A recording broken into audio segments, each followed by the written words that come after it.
Hello viewers, welcome again. Myself Dr. Arvind Kumar Kadyan, a Canadian approved immigration consultant and ICEF certified international education counselor and recruiter.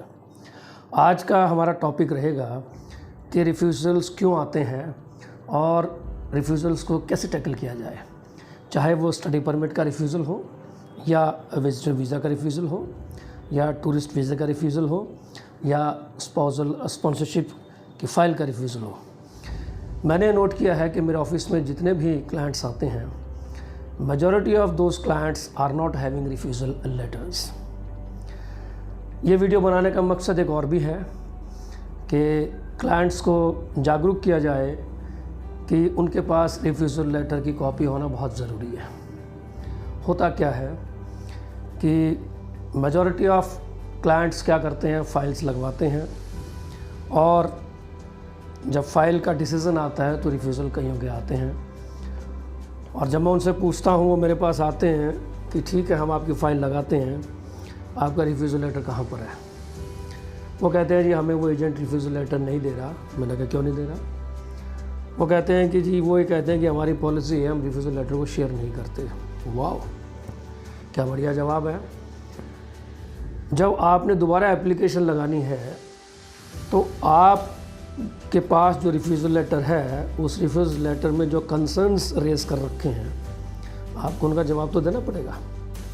और जब तक आपके पास वो refusal letter नहीं होगा तो मैं भी कैसे जवाब दे पाऊँगा कि यस मेरे क्लाइंट का ये रिफ्यूज़ल आया था और ये रिफ्यूज़ल लेटर में ये पॉइंट्स को ऑब्जेक्ट किया गया है, रेज़ किया गया है वीज़ा ऑफिसर के द्वारा, तभी तो हम उसको जो है जस्टिफाई कर पाएंगे, उसका जवाब दे पाएंगे। अब इसके बारे में मैं आपको एक और चीज़ जागरूक करना चाहता हूँ, ख़ास करके स्टूडेंट्स और विजिटर वीज़ास के जो क्लाइंट्स होते हैं। देखिए ये क्लाइंट्स की भी गलती होती है। वो क्या करते हैं जी, पासपोर्ट हैंडओवर कर दिया और जब पासपोर्ट हैंडओवर कर दिया और एजेंट्स को ये कहते हैं कि हमको वीज़ा दिलवाइए, डॉक्यूमेंट्स वगैरह आप प्रिपेयर कर लीजिएगा। माफ़ कीजिएगा, डॉक्यूमेंट्स प्रिपेयर किए जाते हैं तो वो फ्रॉडुलेंट डॉक्यूमेंट्स होते हैं, वो असली डॉक्यूमेंट्स नहीं होते हैं। Most of the visa refusals cases में रीज़न ये होता है कि visa officer is not satisfied with your financial assets and he is of the opinion that you will not be returning back to your country after visiting Canada. अब कई agent से कहते हैं कि ठीक है जी फंड्स हम दिखा देंगे। माफ़ कीजिए, कौन व्यक्ति ऐसा होगा जो किसी के अकाउंट में 10, 15, 20 लाख रुपए डिपॉजिट करवाएगा? Nobody can. तो ऐसे जो लेटर्स बनते हैं वो कैसे बनते हैं? वो कंप्यूटर पे बनाए जाते हैं। रिस्क किसका होता है?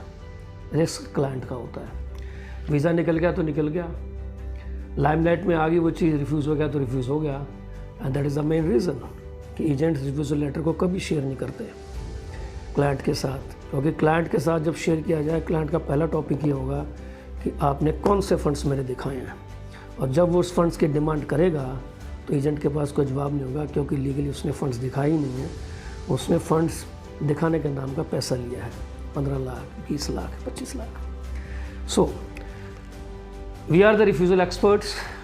आप हमारे पास कोई फाइल लेके आएंगे, कम विद रिफ्यूज़ल लेटर्स।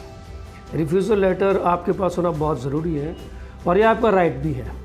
कोई भी कैनेडियन अप्रूव्ड सर्टिफाइड कंसल्टेंट होगा वो कभी भी रिफ्यूज़ल लेटर देने को रिफ्यूज़ नहीं करेगा। रिफ्यूज़ कौन करेगा? जो फ्रॉडुलेंट डॉक्यूमेंट मैनिपुलेशन करते हैं।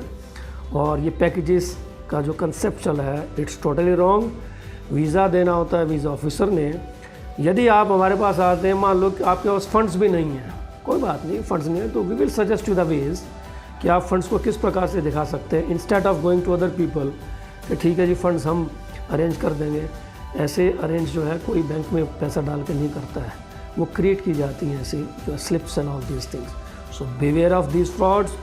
और आपके पास यदि कोई रिफ्यूज़ल आता है तो don't hesitate, come to us. और यदि कोई एजेंट आपका उस रिफ्यूज़ल लेटर को देने में आनाकानी करता है, so there is a provision. We as an immigration council will apply for GCMS notes on your behalf. GCMS notes क्या होते हैं कि जैसे रिफ्यूज़ल लेटर में 2-3 पॉइंट्स मेंशन कर रखे होते हैं कि we are not satisfied with this point and so hereby we are refusing your visa. Okay, no issues.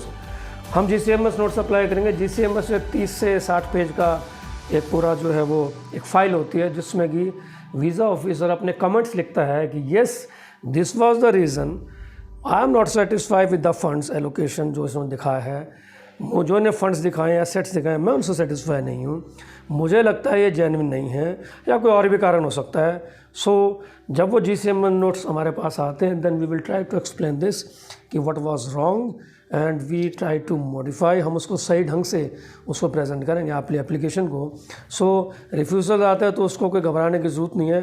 And one thing more I always tell to my clients, go to any consultant who is having an authorization from the concerned foreign government.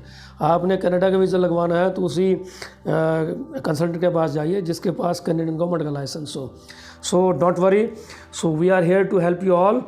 Not afraid of refusals. The first steps to tackle refusal is always demand refusal letter from your agent who has considered your file. Thank you very much.